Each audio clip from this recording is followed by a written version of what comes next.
우리 민수기 11장부터예요. 민수기 11장부터 오늘 보겠습니다.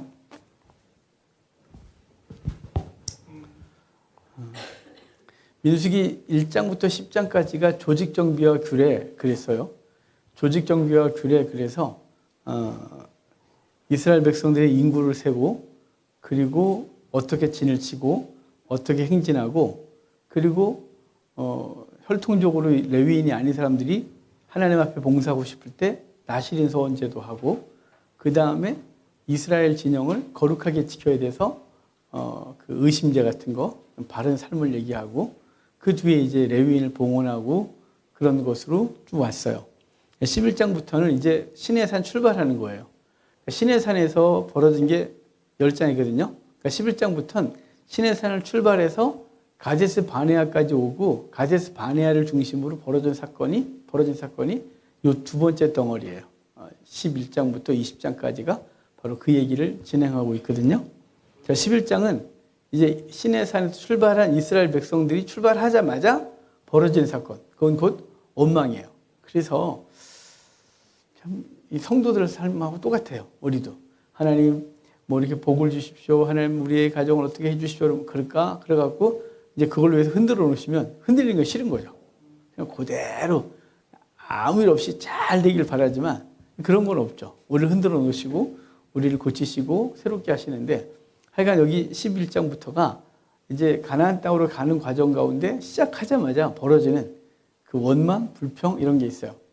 출애굽기도 66646 그랬었죠. 1장부터 6장까지가 배경 및 소명, 7장부터 12장까지가 10장, 13장부터 18장까지가 시내산 도착하는 얘기였는데 이동 및 원망 그랬어요. 이동을 하면 원망하고 여기도 마찬가지로 11장부터는 이동 및 원망이에요. 이 가데스 바네아 중심으로 있는. 그런데 그 출애굽기에서는 원망하고 불평한다고 죽인 적이 없어요. 출애굽기에는 하나도 안 죽여요. 뭐 먹을 것이 떨어졌다, 목이 마르다, 막 투덜거리고 난리가 나지만 죽인 적이 없어요. 목마르다는 물 주셨고, 먹을 게 없다는 만나 주셨고, 대적이 오면 물리쳐 주셨고, 뭐 원망한다고 해서 죽이지 않았어요. 근데 이제부터 죽여요. 왜 죽이냐면, 왜 죽이냐? 끝까지 안 죽이시지. 하나님 왜 벌을 내리시냐면요. 출애굽기와 민수기 사이에 뭐가 있냐면 시내산 언약이 있어요. 출애굽기 24장에 19장부터 그랬잖아요. 너희가 내 백성을 내 말을 지켜 행하면 내 백성이 되고 난 너희 하나님 되겠다. 그래서 지킬래? 그러니까 지키겠습니다. 그래서 율법 다 알려주고 24장에서 피를 뿌려 언약해요. 그래서 피언약 그래요. 언약을 해서 언약 백성이 된 거예요. 그 전까지는 언약 안 맺었단 말이에요. 그 전까지는 그냥 하나님이 일방적으로 애굽에서 건져내셨어요. 그 다음에 이제 그 백성과 하나님 사이에서 피를 뿌려서 언약을 해요. 지키면 복, 안 지키면 저주. 이게 이제 24장이에요. 그러고 나서 이제 성막 규례 받고 성막 건축하고 조직 정비하고 뭐 이런 사이엔 특별히 이상할 일이 없죠. 이제 11장부터 딱 출발하는데요. 이때부터 뭐가 있어요? 원망, 불평, 불신 이런 게 있어요. 그래서 이때부터 뭐 하냐면 하나님이 이들을 죽여요. 원망, 불평을 가만 놔두지 않아요. 그래서 심판하시는데 왜일까요? 여기서부터는 하나님의 언약 백성이기 때문에 하나님의 언약 백성을 향한 사랑의 회초리가 있는 거예요. 그러니까 그 전까지는 아직 모르니까 언약 맺지를 않았으니까 그냥 이끌어 왔어요. 언약을 맺은 다음에 하나님의 그 깊은 관여가 있으세요. 그걸 히브리서 12장에 오면 징계라고 해요. 그래서 징계가 없는 자는 사생자니 그러니까 자녀에겐 다 징계가 따르는 것이고 징계가 없다면 사생자다. 이 징계를 통하여 신앙이 성장하는 걸 얘기를 하잖아요. 그러니까 징계가 있어요. 누구한테만 있냐면 언약 백성한테만 있어요. 그러니까 믿지 않는 자와 내가 같이 하는데 내가 나하고 똑같이 약간 좀 바르지 않은 걸 했는데 얘는 멀쩡하고 나는 혼나요. 그건 하나님의 특별한 징계. 관계를 맺고 있는 자녀를 향한 하나님의 징계가 있는 거예요. 그러니까 이 민수기에선 불순종하면 또 원망하면 징계가 있어요. 그건 저주나 심판이라기보다는 하나님이 그 백성들을 가르치시는 거예요. 이제 내 백성이니까. 넌 이제 남이 아니고 나와 관계가 맺어졌으니까 내가 너한테 특별한 관계를 어떤 특별한 관계를 맺고 특별한 그 가르침, 인도함, 이끄심이 있을 거라는 거죠. 그러니까 우리도 하나님의 백성이기 때문에 당하는 어려움이 있어요. 그거는 세상의 밖에뿐만 아니라 하나님이 당신의 자녀들을 양육하는 과정이 우리에게 징계로 느껴질 때가 있단 말이죠. 그런 시간이 없으면 하나님의 사람으로 안 서니까요. 우리 너무 강박해서 그렇단 말이죠. 그래서 그 과정에 아픔이 있지만 그건 언약 백성을 향한 하나님의 특별한 관리하심, 사랑하심, 또 돌보심이라고 이해하시면 돼요. 그러니까 11장부터 바로 그게 구체적으로 등장하는 거예요. 이 앞에는 없었어요, 징계가. 그러니까 32장에서만 죽었죠. 그건 32장도 뭐예요? 도장 찍고 나서죠. 24장에서 도장 찍고 출애굽기. 어려고 말 안 하고 32장, 24장 혼자서 전 진짜 아주 제발 이러지 말라 했는데 그냥 그래요. 하여간 출애굽기 32장도 출애굽기 24장 뒤잖아요. 도장 찍고 나면 죽는 거예요. 그래서 안 찍는 게 좋았을 텐데. 괜히 찍어갖고. 근데 그게 장기적으로 천국 백성으로서 하나님께서 만들어 가시는 과정이라고 우리는 이해하면 되는 겁니다. 자, 그러면 이제 11장부터 볼게요. 11장 1절부터 3절까지가 한 사건이에요. 여호와께서 들으시기에 백성이 악한 말로 원망해요. 여호와께서 들으시고 진노하사 여호와의 불을 그들 중에 붙여서 진영 끝을 사르게 하며 백성이 모세에게 부르짖음으로 모세가 여호와께 기도하니 불이 꺼졌더라. 그곳 이름을 다베라라 불렀으니 이는 여호와의 불이 그들 중에 붙은 까닭이었더라. 그렇게 말합니다. 이 다베라가 그럼 여기 왜 길로 인해 원망이 있냐? 자, 요 앞에 그러면 뭐가 있었냐? 어떤 사건이 있었기 때문에 원망이 있었겠죠? 자, 우리 그 앞에가 뭐였냐면요. 우리 10장 33절에 보면 그들이 여호와의 산에서 떠나 3일 길을 갈 때 여호와의 언약궤가 그 3일 길에 앞서가며 그들의 쉴 곳을 찾았다. 자, 우리 여기선 좋은 얘기했죠. 쉴 곳을 찾았다만 있어요. 그런데 이스라엘 백성들은 3일 길을 걸었다는 것만 있는 거예요. 그러니까 하나님은 그들을 이제 여기 영원히 살 수 없잖아. 이제 가자. 그래서 이스라엘 향해 가나안 땅으로 가는데 3일 길을 가신 거죠. 그러니까 3일 길을 가서 3일 길에서 쉴 곳을 찾았다 그러니까 아마도 행군이 힘들었을 것 같아요. 좀 쉬고 싶어. 구름이 안 쉬잖아요. 그만 좀 가자. 진짜. 이렇게 투석거리고 그러다가 딱 멈췄어요. 쉴 곳을 찾아서 멈췄는데 이스라엘 백성들이 원망했다 이 말이에요. 그러니까 속도가 나도 원망, 속도가 안 나도 원망.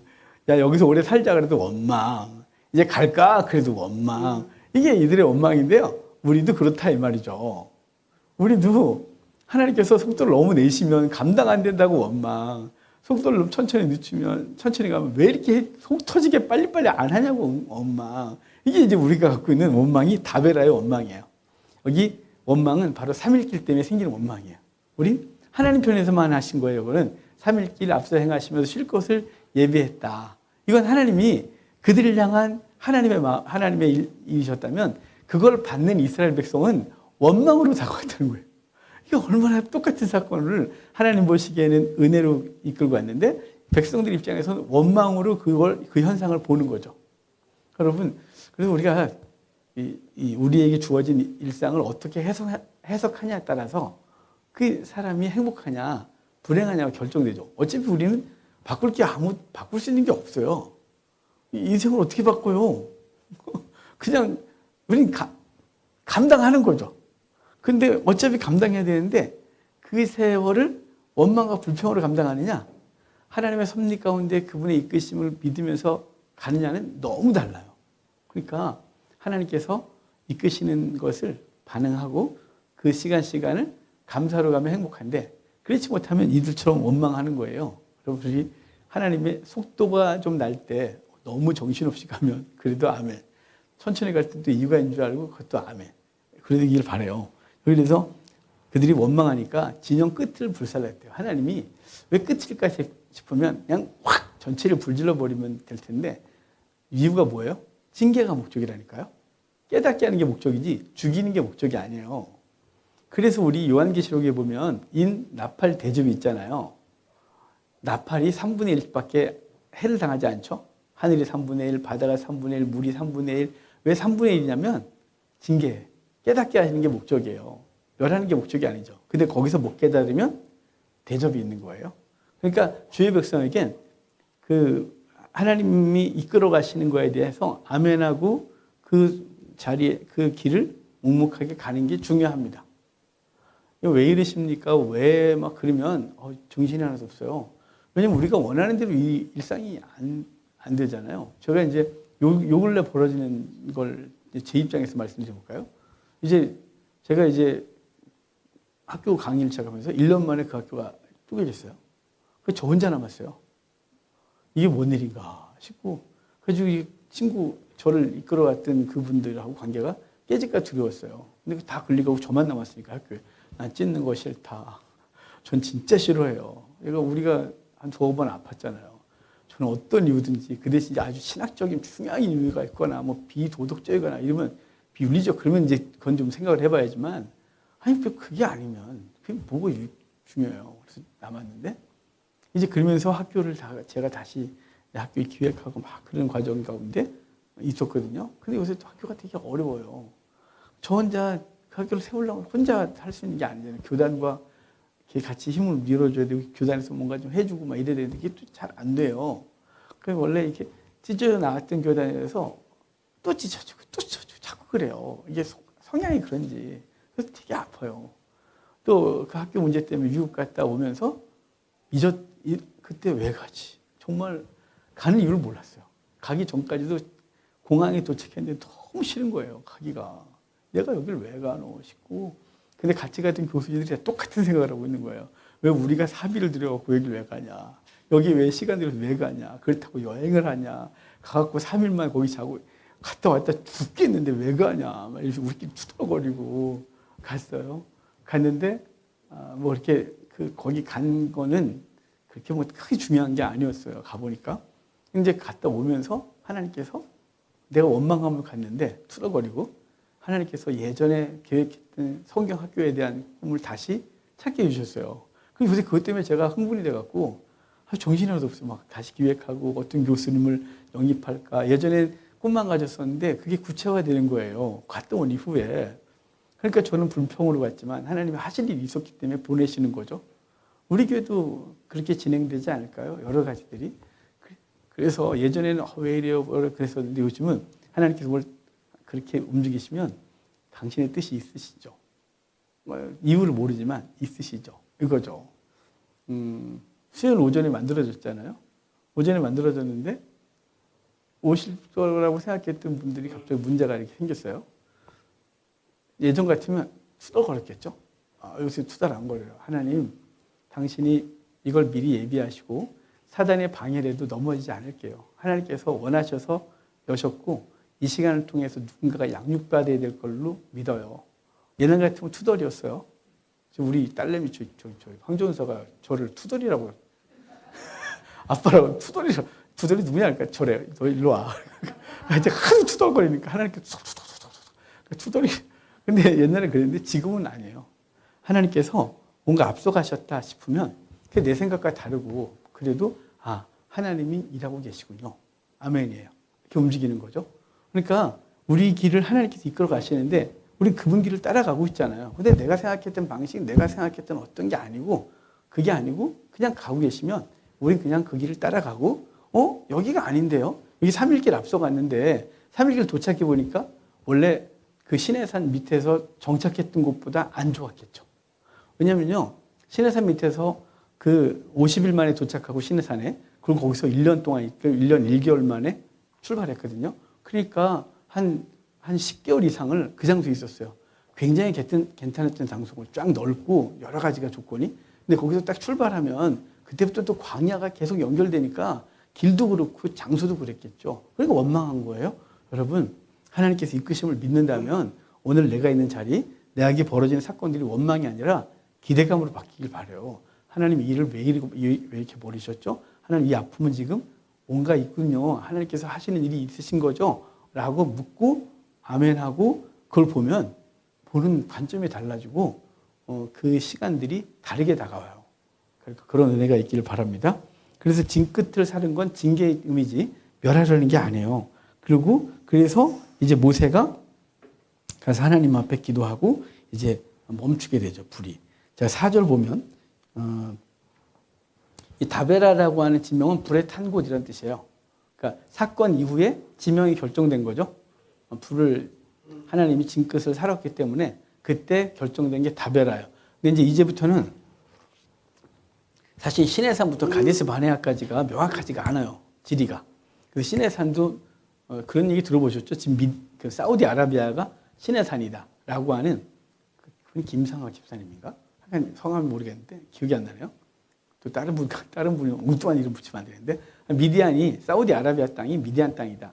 지금 그 시내산이다라고 하는 주장이 있어요. 근데 그분이 처음 주장한 건 아니고 이미 예전에 1800년대도 저런 주장이 있다가 사라지고 그래요. 그런데 왜 그렇게 말이 많냐면 명확한 장소를 잘 몰라요. 여기 다베라도 모르고 리비딩 골짜기도 어딘지 명확하게 모르고 그런데 그 이후로 전통적으로 여길 것이다라고 말했던 장소들 그래서 거길 추정하고 거기라고 믿는 거죠.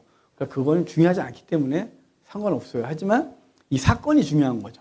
이 다베라는 불탄 곳이라고 기억하시면 돼요. 근데 이제 또 여러분 나중에 가야 되는데 이집트하고 시나이 반도를 가다 보면 갑자기 땅이 까만 데가 있어요. 그 불타 있는 것 같은. 그래서 왜 까만지 모르겠어요. 바위가 막 돌덩이가 까마지고 그러는데 누구 불에 탔다 그러는데 불에 탄 건 아니고요. 뭐 햇빛이 너무 강해서 돌이 탔다. 이것도 이상하죠. 왜 거기가 까만지를 가이드한테 물었는데 가이드가 뭐라고 대답하는데 저한테 납득이 안 되게 대답을 해서 모르겠는데 가다 보면 마치 이렇게 우리 산불 난 것처럼 까만 동네가 있어요. 이렇게 지리가.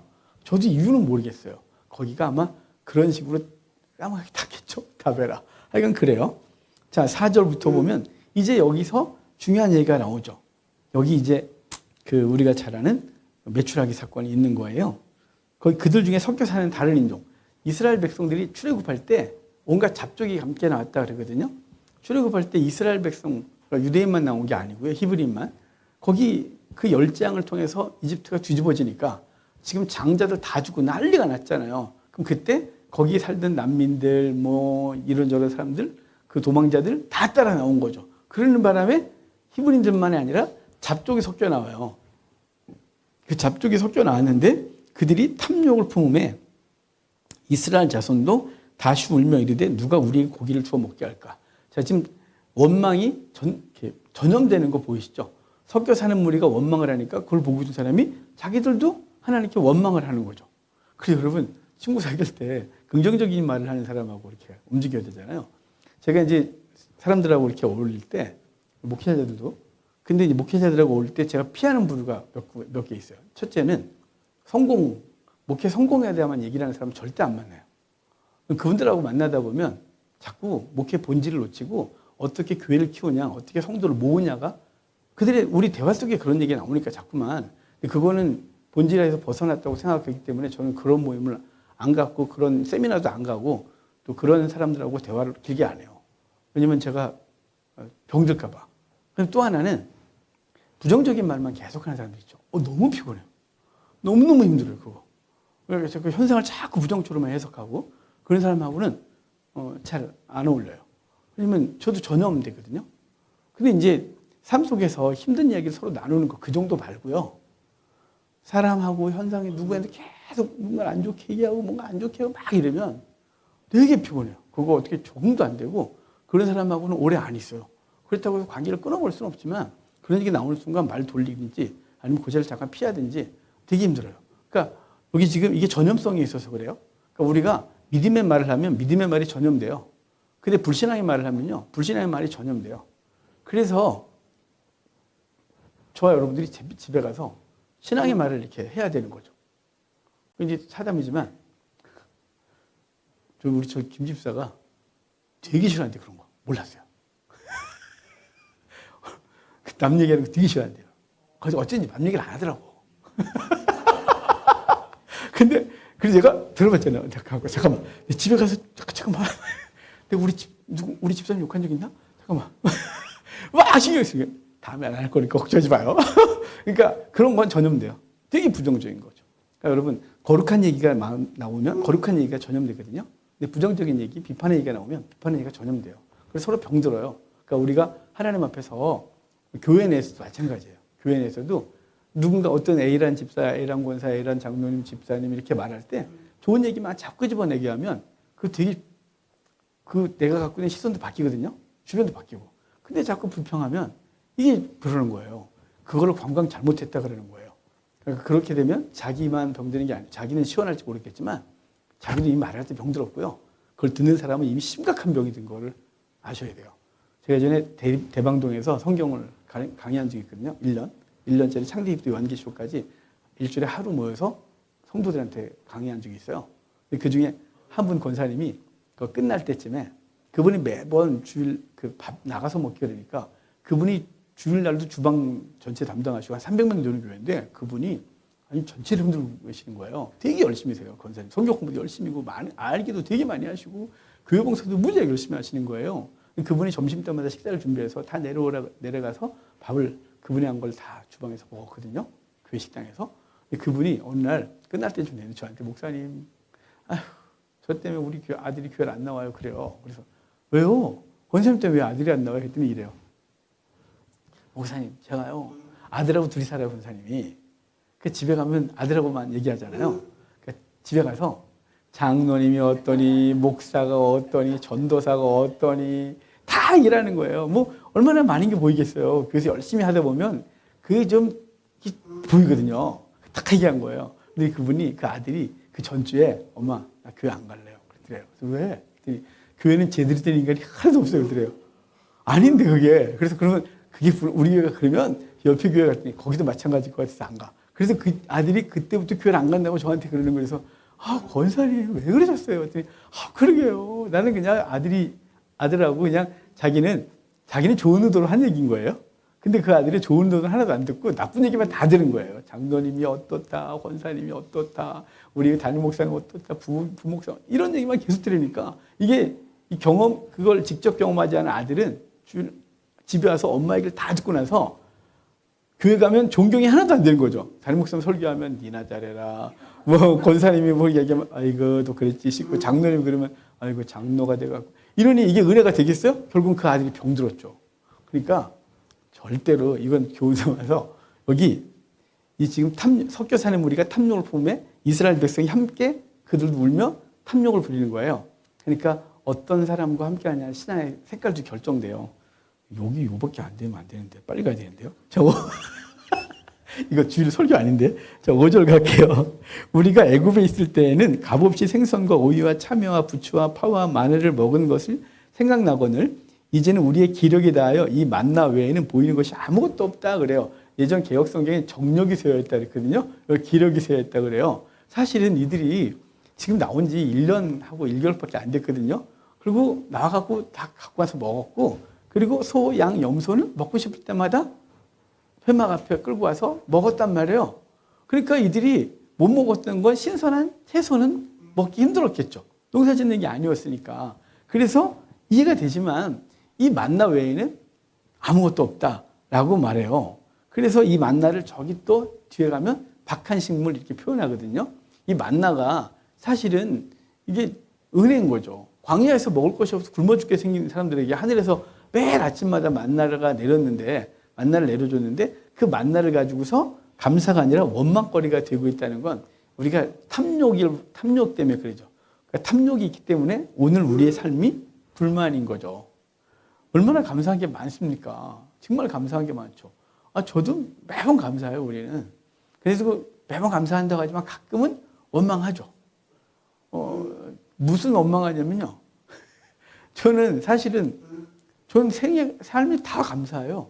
아무것도 없었으니까 지금 아무것도 없던 인간이 이만큼이면 엄청난 복을 받은 거죠. 혼자 외롭게 살던 사람이 요즘 복잡해서 정신이 하나도 없어요. 정말 좀 조용한 집에 있으면 좋겠다 싶은데 이제 애가 셋에다가 전 복을 많이 받았죠. 정말 저희 동기 중에서 손자 셋을 둔 건 저밖에 없어요. 저는 정말 복을 받았어요. 정말 오갈 데 없는 저가 집에서 살죠.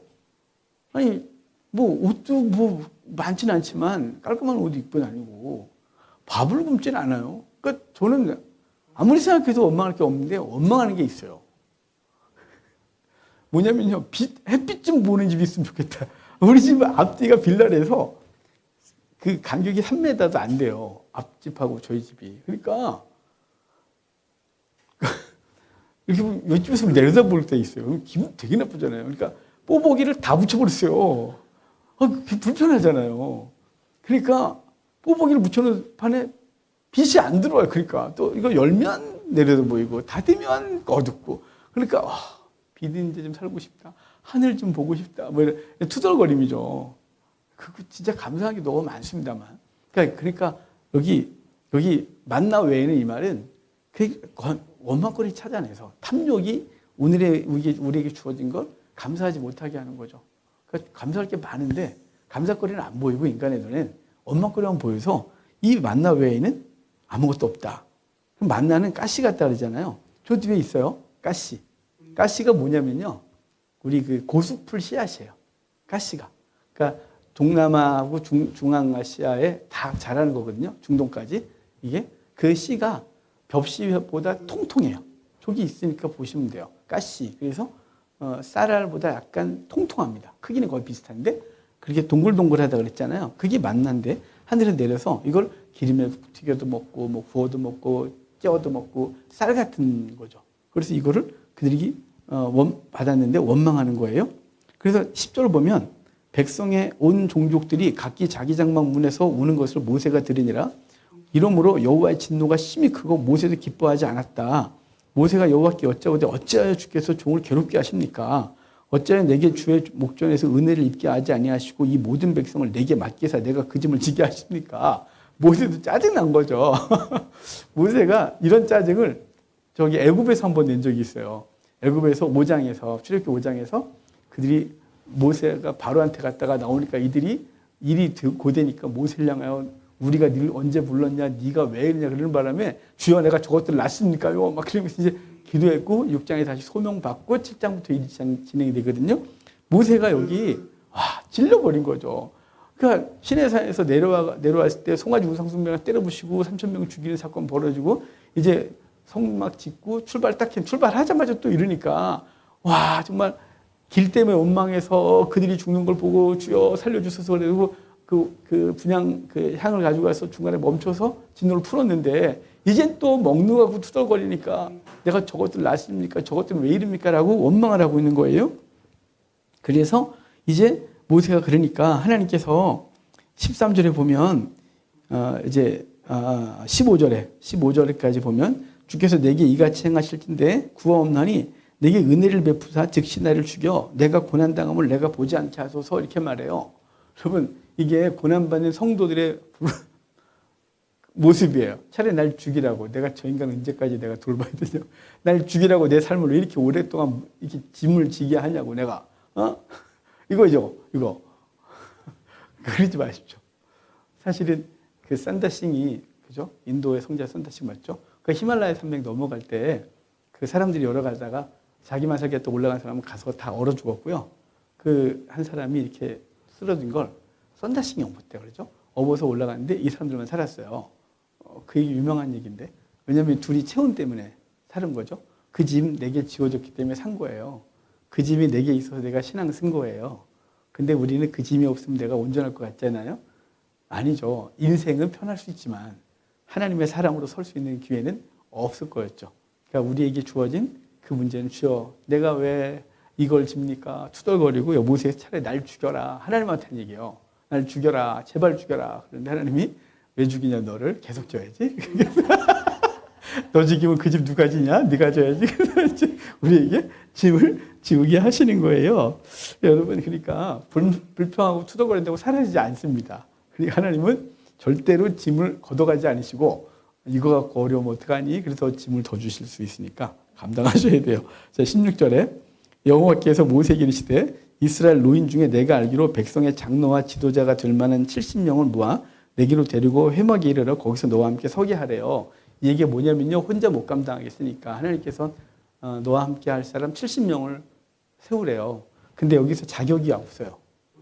70명의 자격은 뭐 이런 사람, 존경받는 사람, 지혜로운 사람, 백성의 뭐 이런 거 없고 네가 뽑아. 70명을 모세가 뽑고 그에게 하나님의 영을 부어주셔서 그 짐을 같이 감당하게 하시거든요. 이게 무슨 얘기일까요? 그럼 자격이 주어진 게 아니고요. 하나님은 모세를 세웠고요. 모세가 함께 일할 사람들을 선택하고 그들에게 하나님의 은혜를 줘서 그 짐을 같이 지게 하시는 거죠. 그러니까 만약에 70명까지도 내가 감당하지 못할 사람만 세워놨으면 짜증나지 않겠어요? 주여. 아니 그래 같이 일할 사람까지 이렇게 까탈스러운 사람들만 세워주셨습니까? 주여. 이렇게 될 텐데 그게 아니고 네가 세워. 그래서 70명에게 하나님의 영을 부으시고 이를 감당하게 하시는 거예요. 여러분 우리에게 주어진 짐이요. 혼자 감당하게 하지 않으시고 우리에게 감사하게도 믿음의 동료들 부셔서 같이 이야기하고 같이 울게 하시고 같이 서로 힘내게 하고 괜찮아 가자고 라고 할 수 있는 이 주신 은혜가 감사하고 우리 계속 갈 수 있도록 하신 거죠. 그 다음에 18절 볼게요. 또 백성에게 이르기를 너희의 몸을 거룩하게 하여 내일 고기 먹기를 기다리라. 너희가 울며 이르기를 누가 우리에게 고기를 주어 먹게 하랴. 애굽에 있을 때 우리에게 좋았다는 말이 여호와께 들렸으므로 여호와께서 너희 고기를 주어 먹게 하겠다. 고기 주겠대요. 20절 냄새도 싫어하기까지 한 달 동안 먹게 하리니 이는 너희가 너희 중에 계시는 여호와를 멸시하고 그 앞에서 울며 이르기를 우리가 어찌 애굽에서 나왔던가 함이라. 여기 냄새도 싫어할 정도로 한 달 동안 먹여주겠대요. 그러니까 고기 누린내 날 정도로 먹여줄게. 상상만 해도 뭐 느글거리잖아요. 양 누린내 막 이러고. 누가 저번에 우리 양고기를 주길래 집에서 구워 먹다가 죽는 줄 알았어요. 진짜. 야외에서 숯불에 구워 먹을 때 맛있었는데 집에서 보니까 굽지 마세요.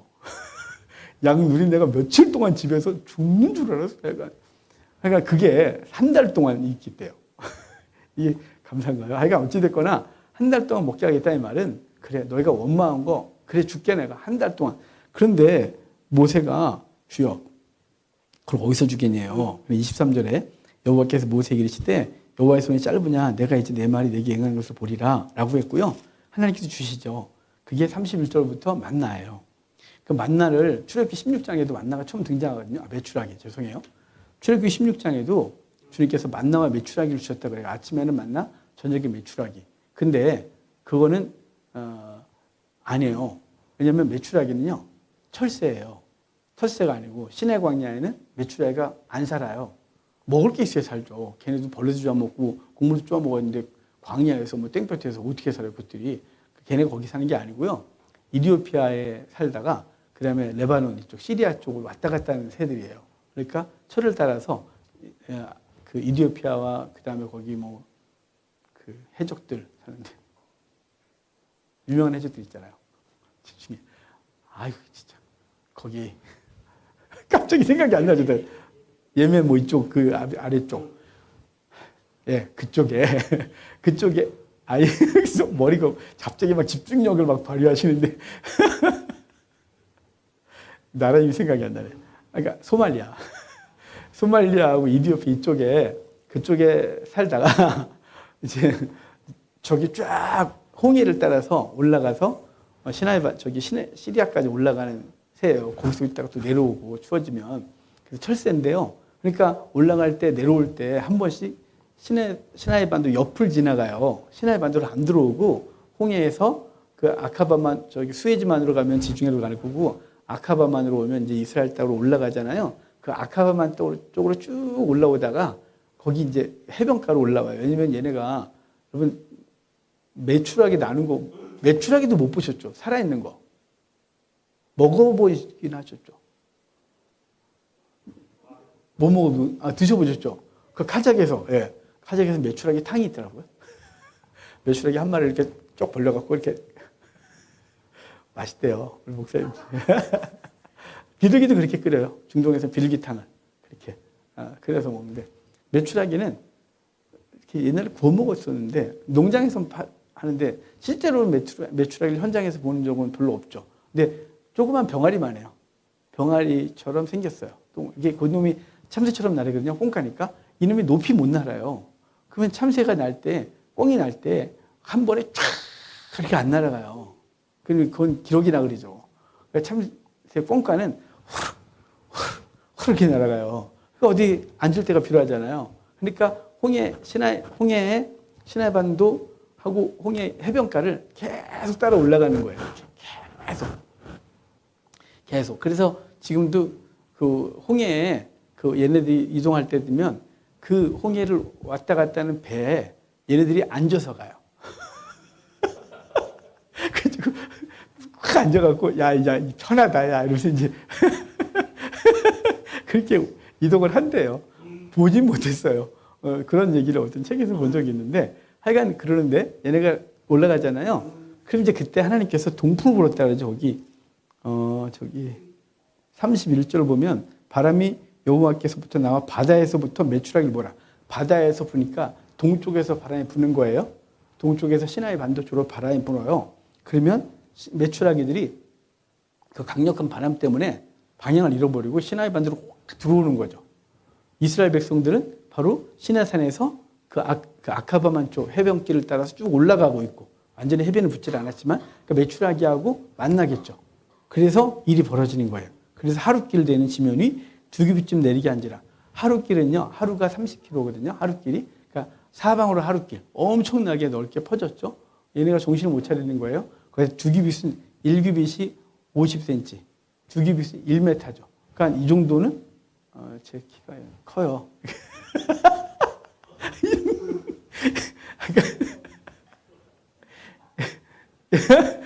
이게 1m 정도인데 이게 쌓여 있는 게 아니라 그 밑을 날아다니는 상태예요. 막 정신을 못 차리고 그래서 그걸 잡는데요. 백성이 일어나 그날 종일 종야와 그 이튿날 종일토록 메추라기를 모으니 적게 모은 자가 10호멜. 한 사람당 적게 모은 자가 10호멜인데요. 이게 그냥 성경 읽을 땐 우리가 이게 양이 얼만큼 되는지 모르잖아요. 10호멜은 220리터예요. 느낌이 안 오시죠? 1리터가 생수병 두 개가, 하나가 2리터죠. 220리터면요, 그거 110개. 생수병 110개, 6개 들이가 하나죠? 그거 20묶음. 이 쌓아놓으면 엄청나겠죠? 그거 1인당 메추라기를 잡아갖고 깍대기 벗기고 햇빛에 말린 게 1인당 220리터래요. 여러분, 그러면 하루 만에, 그죠? 하루 만에요. 그날 종일 종이야. 이틀이래. 이틀 종일토록 모은 게 220리터니까 어마어마한 거죠. 여러분, 이게 우리의 탐욕인 거죠. 사실은, 고기 같다. 그래서 몇 마리 잡아서 소고기 탁, 역시, 이러면 얼마나 맛있는데, 이걸 무지하게 잡아놓은 거죠. 이때부터 뭐가 문제냐면요. 이동 불가. 왜냐면, 이거 어떻게 갖고 다닐 거예요? 가자, 그러는데 220리터를 그 생수병 22묶음을 그걸 어떻게 갖고 다닐 거예요? 그러면 한 1인당 그랬으면 뭐 4인 가족이면 아기들 빼고 뭐 부부 그러면 그거 어떻게 들고 다녀요? 못 가죠. 이제 거기 멈춰야 돼요. 탐욕이 그러는 거죠. 그래서 히브리서 12장에 우리가 얽매이기 쉬운 죄를 벗어버리고 표대를 향해 달려가는데요. 그 얽매이기 쉬운 죄 그게 거기 짐이 되거든요. 거기 볼게요. 히브리서 12장 1절을 보면요. 그러므로 우리에게 구름같이 둘러싼 허다한 증인들이 있으니 모든 무거운 것과 얽매기 쉬운 죄를 벗어버리고 인내로서 우리 앞에 당한 경주를 경주하자 그러잖아요. 여기 무거운 것과 얽매기 쉬운 죄는요. 탐욕이에요.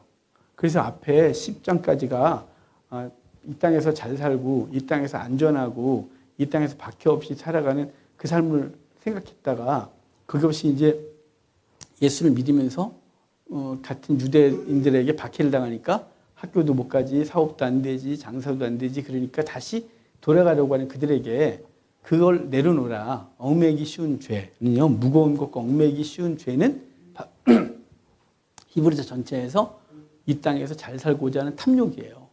탐욕을 갖고는 전진할 수가 없는 거죠. 늘 그 재료에 머물러 있을 수밖에 없는 거죠.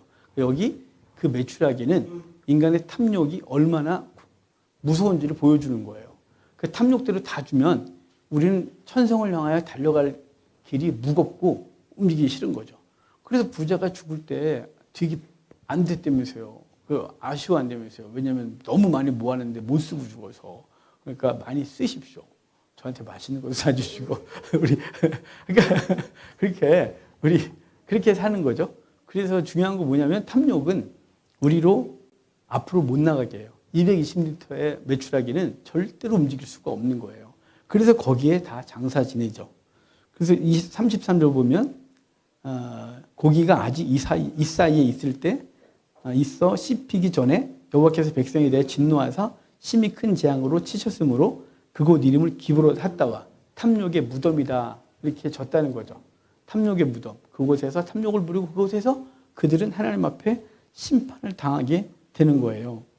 그리고 그들은 출발하여 하스롯에 이르러 거기 거했다. 그러거든요. 그리고 12장에 보면 이제 모세를 원망한 미리암과 아론의 모습이 있어요. 그 모세가 구스 여자를 취했대요. 왜 취했는지는 몰라요. 구스 여자는 그 이디오피아 여자를 취했다고 보여지거든요.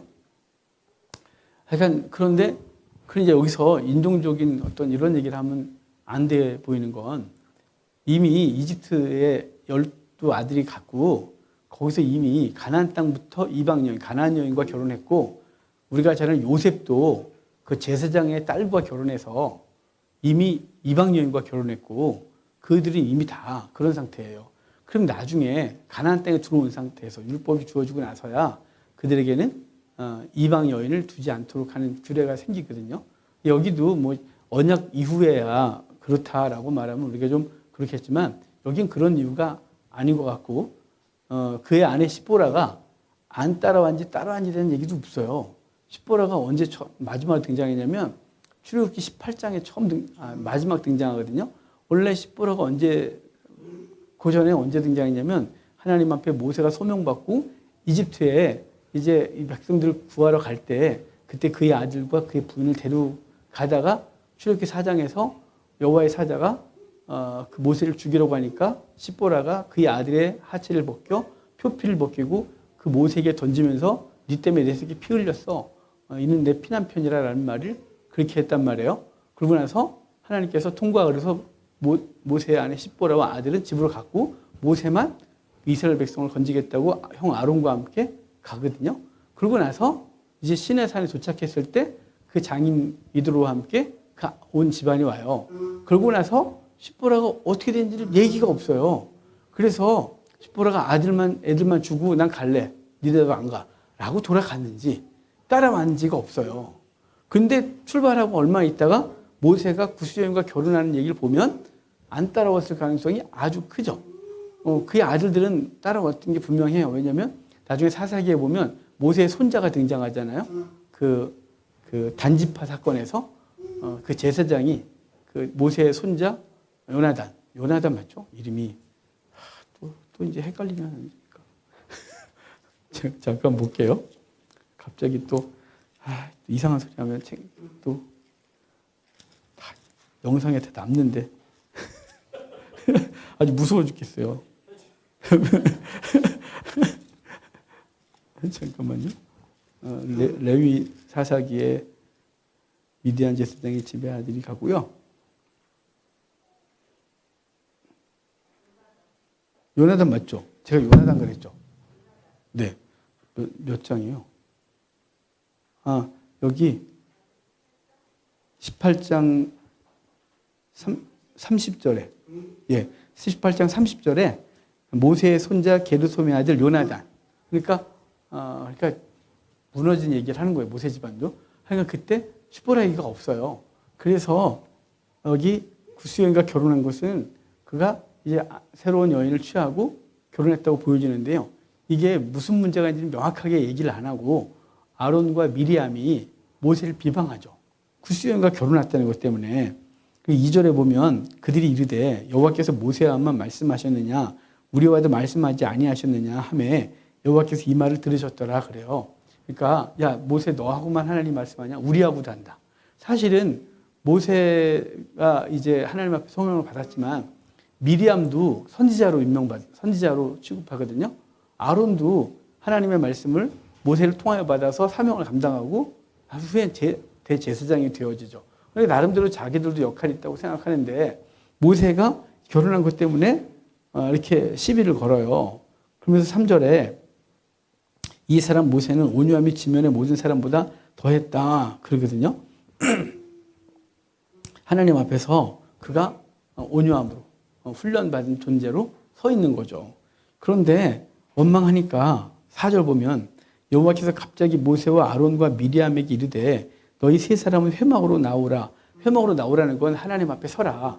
내 앞에서 내가 너희들한테 할 얘기가 있다. 그래서 세우는 거죠. 여호와께서 구름 기둥 가운데로부터 강림하사 장막문에 서시고 아론과 미리암을 부르시는지라 이 두 사람이 나가매 이르시되 내 말을 들으라. 너희 중에 선지자가 있으면 나 여호와가 환상으로 나를 그에게 알리기도 하고 꿈으로 그와 말하기도 한다. 그런데 내 종은 그렇지 않다. 그는 내 온 집에 충성합니다. 그와는 내가 대면하며 명백히 말하고 은밀한 말로 하지 아니하며 그는 또 여호와의 형상을 보거늘 너희가 어찌하여 내 종 모세 비방하기를 두려워하지 않느냐 이래요. 그러니까 모세와 아론이 이제 자기도 나름대로 하나님 앞에 소리를 듣고 선지자라고 생각해서 이런 얘기를 하는데 하나님이 다 불러놓고 야 너가 좀 내 소리를 듣고 꿈도 꾸고 뭔가 비전도 보고 그래서 해? 그래서 대단한 것 같아? 근데 있잖아 내 종 모세는 나하고 얼굴과 얼굴을 대. 그럼 이 말은 나하고 대면에 니하고는 차원이 다르다 라고 하는 거죠. 네가 감히 어디 모세를 원망하고 불평하고 비난하느냐 이 말이에요. 그래서 여호와께서 그들을 향해 진노하시고 떠나심에 구름이 장막 위에 써나갔고 미리암은 나병에 걸려 눈과 같더라. 아론이 미리암을 본즉 나병에 걸렸다. 근데 억울하지 않아요? 왜 미리암만 나병에 걸리고 아론은 멀쩡할까요? 이건 저도 모르겠어요. 왜요 하나님? 왜 미리암만 이래요? 그런데 미리암이 아마 주도적으로 그러지 않았을까 싶기도 하는데 어찌됐건 미리암만 걸려요. 근데 여기 아론에 대해선 하나님이 하지 않는 이유가 그런 인간적인 것보다는 아론은 대제사장이에요. 그래서 어찌됐건 지금 아론이 뭘 잘못하고 잘하고가 중요한 게 아니라 아론은 대제사장으로서 하나님 앞에서 중보 역할을 계속해야 됐어요. 예배를 올려드릴 때 아론이 없으면 예배 드릴 수가 없었어요. 그래서 아론을 하나님께서 제사장으로 세웠기 때문에 그를 징계하는 일을 멈추고 미리암이 대표로 징계를 받고 그것을 보고 모세가 어떤 존재인지를 알게 하신 하나님의 목적이 있다 그런 거예요. 그러니까 아론은 대제사장이기 때문에 지금 이 징계를 1차적으로 당하지 않고 미리암이 당하는 걸 보고 하나님의 두려움, 하나님이 어떤 분인지를 알게 되는 거죠. 그리고 13절 보면 모세가 여호와께 부르짖어 이르되 하나님이 원하건대 그를 고쳐주셔서 그래서 7일 동안 있다가 돌아오게 되는 얘기가 12장이에요. 그러면 이것은 우리에게 무슨 의미가 있을까요? 앞에 11장 그 만나와 메추라기 사건을 통하여 탐욕을 다루시고 그리고 하나님께서 이끄시는 그 길, 또 그런 모든 것에 대해서 감사하기를 원한다면 이제 여기 12장은 11장에서 만나와 메추라기를 통하여 그분이 우리에게 양식이 되심을 얘기를 했다면 12장에선 이제 예수 그리스도에 대한 예표가 여기도 있겠죠. 여기 뭐냐면 모세는요 그리스도를 예표하는 존재고요. 미리암과 모세는 이스라엘의 선지자와 율법을 상징해서 예수 그리스도를 비난하고 비아냥거리고 그러는 거예요. 근데 주님은 어떤 존재라고요? 주님은 하나님하고 대면하는 존재로 감히 그리스도를 모독하고 비방하는 것에 대해서 하나님 책망을 하시고 그리스도를 다시 높이시는 놀라운 이야기가 여기 예표적으로 있는 것이죠. 그래서 12장은 이 사건을 우리에게 보여주는 것이고요. 13장, 14장은 정탐꾼 얘기죠. 이 13장, 14장은 12명의 정탐꾼을 가데스 바네아에서 보내게 되죠. 가데스 바네아에서 쭉 직선으로 올라오면 가나안 땅인데 그 땅이 어떤지를 정탐하라고 보내는데 여기 이 각 지파별로 족장들을 한 명씩 뽑아요. 그 뽑아서 대표로 올라가게 하는데 여기 정탐이라는 단어가 히브리어 뚜르라 그랬죠. 18절에 17절 18절에 뚜르예요. 모세가 가나안 땅을 정탐하러 그들을 보내며 이르되 너희는 네겝길로 행하여 산지길로 올라가라. 그래서 정탐하라 이게 뚜르가 뭐냐면 관광하다 이런 뜻이에요. 투어. 그러니까 12명의 정탐꾼은 군사적인 어떤 것을 행하는 게 목적이 아니라 관광이 목적이에요. 하나님 주신 땅이 얼마나 좋은지를 아까 그 권사님 얘기했잖아요. 정탐 잘못한 거죠. 자기네 교회가 어떤지를 잘못 보고 부정적인 얘기를 함으로 이스라엘이 다 그 부정적인 말을 듣고 가나안 땅에 들어가려고 하지 않아요. 그렇지만 두 명, 우리 이제 결론적으로 여호수아와 갈렙만이 하나님 앞에서 믿음의 얘기를 하고 그 믿음의 얘기는 들려지지 않는 거죠. 왜냐하면 그 얘기는 인간의 이성에 맞지 않게 느껴지거든요. 10명의 얘기가 훨씬 이성적인 거죠. 왜냐하면 그들은 거인이고 그 땅을 이미 정착해 있고 성이 크고 자기들은 아무것도 없고 그러니까 이제 되는데 하여간 정탐은 관광이라는 단어예요. 투어. 그래서 뚜르의 히브리어는 거기서 영어 투어가 나온 거예요. 그래서 그 땅을 보고 오라고 하는 거죠. 동시에 더불어 한 게 뭐냐면 그 땅이 어떠한지 정탐하라 그러는데 여기 정탐은 라예요. 라. 이 라가 이게 라가 정탐이라는 단어로 쓴 번역한 거라서 그렇지 이게 우리 라는요 보다 이런 뜻이에요. 그러니까 뚫어지게 보는 거. 이 뚫어지게 보는 걸 부정적으로 본 게 그 노아의 아들 함이에요. 그들이 라 했다 그러거든요. 이렇게 뚫어지게 본 거예요. 아버지 벗고 자는 걸. 그래서 와서 얘기한 것 때문에 함은 저주를 받거든요. 근데 라는 긍정적으로는 자세히 보는 거예요. 그러니까 대충 보는 게 아니라 자세히 보는 거예요. 어떤지. 이게 라예요. 그러니까 너희는 관광하러 가서 그 땅을 자세히 봐. 이게 라가 자세히. 근데 여기 정탐을 라고 번역을 했기 때문에 느낌이 자꾸만 군사적인 느낌이지만 하나님께서 주신 땅이 얼마나 좋은지를 보고 와. 그래서 너희들이 말에 영향력이 있으니까 그 말로 백성들한테 말해줘. 그런데 그들이 가서 정탐을 잘못한 거죠. 관광하러 갔더니 뚫어지게 본 거는 그들의 큰 키, 높은 성, 강력한 성읍 뭐 이런 거만 보고 와갖고 난리가 난 거예요. 그들이 갖고 온 게 사실은 그 땅에서 갖고 온 게 23절 보면 관광 갔다 온 관광 상품 갖고 왔어요. 에스겔 골짜기에 이르러 거기서 포도송이가 달린 가지를 베어 둘이 막대기에 꿰어매고 또 석류와 무화과를 따았다 그러는데 포도송이를 막대기에 꿰다니까 또 이렇게 그림을 이스라엘 관광청 그림이 어떻게 돼 있냐면요. 사람 둘이 앞뒤로 서 있고 이렇게 서 있어요. 이렇게. 관광청 그림이요. 이것 때문에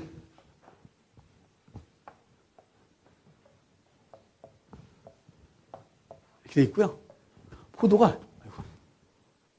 하나가 이렇게 돼 있어요. 이스라엘 관광청 그림이에요. 이게 우리가 갖고 있는 이미지예요. 포도 한 송이를 메고 왔다는 생각을 하는 거죠. 우리 이미지가 얼마나 포도 넝쿨을 잘라온 거예요. 넝쿨을. 저런 포도 어디 있어요?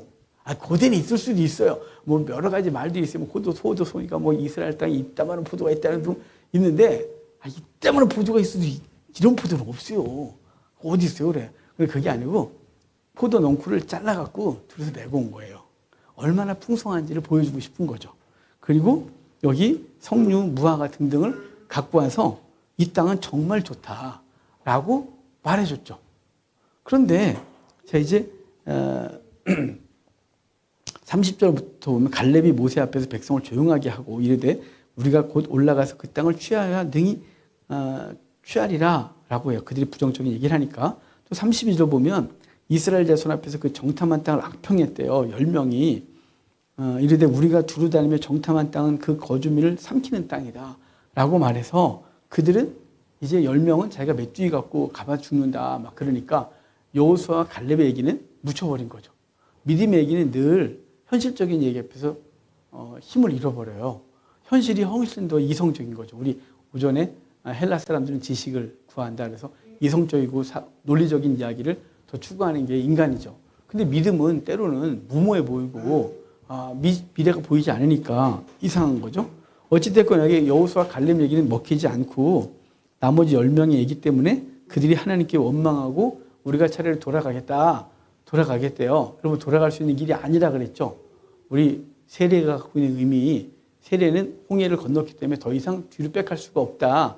세례를 받은 사람들은 가나안 땅을 무조건 들어가야 되는데 광야의 시험들 그리고 가나안 땅의 대적들 그것 때문에 돌아서는 자가 아니라 기꺼이 믿음으로 가는 자다. 그러니까 저와 여러분들은 그 길을 가는 거예요.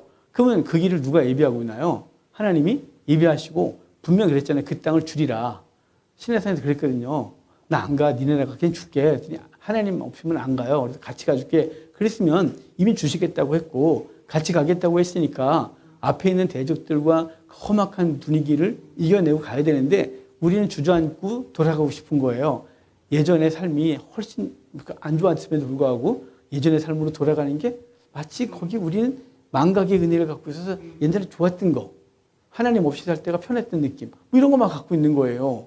그래서 자꾸만 글리 가겠다고 하죠. 하지만 홍해를 건널 수가 없어요. 결국은 광야에서 그들은 다 죽게 되죠. 하나님께서 40일 정탐한 걸 곱하기 1년을 해서 40년을 광야에서 돌다가 그 너희의 말대로 죽고 너희 후손은 가나안 땅에 들여보내겠다고 하신 말씀이 14장 얘기 되는 거죠. 여러분 그러니까 우리가 11, 12, 13, 14 오면서 느낀 뭐냐면 우리에게 주어진 삶을 감사로 받고 주어진 삶 속에서 부정적이고 그리고 불신앙적인 것으로 보일 때 그걸 믿음으로 이겨내는 우리가 되길 바라고요. 하나님이 함께 하셔서 이기게 하시고 능히 감당하게 하실 거예요. 시간이 지난 이후에 그 시간들이 우리에게 얼마나 유익했으며 그리고 어차피 우리가 이 땅을 사는 동안 여러분 잘 먹고 잘 살다 가는 게 모든 육적인 인간들이 갖고 있는 소망이죠. 저도 육을 갖고 있으니까 당연히 그게 잘 먹고 잘 살고 죽을 때까지 그냥 남한테 손 안 벌리고 편하게 사는 게 꿈이죠. 그렇지 않겠습니까? 그런데 주님께서는 우리 성도들에게는 그 삶에서 만족하지 않고 일을 이루기를 원하세요. 그래서 소명받은 사람은 사명이 있는 거잖아요. 소명은 부르심 받았어요. 우리가 주 앞에 부름 받았고요. 이제 우리에게 뭐가 있다고요? 오전에도 했지만 사명이 있어요. 그 사명은요. 우리 개인에게 각각 주셨어요. 우리만 할 수 있는 사명들이 있거든요. 재능이 있고요.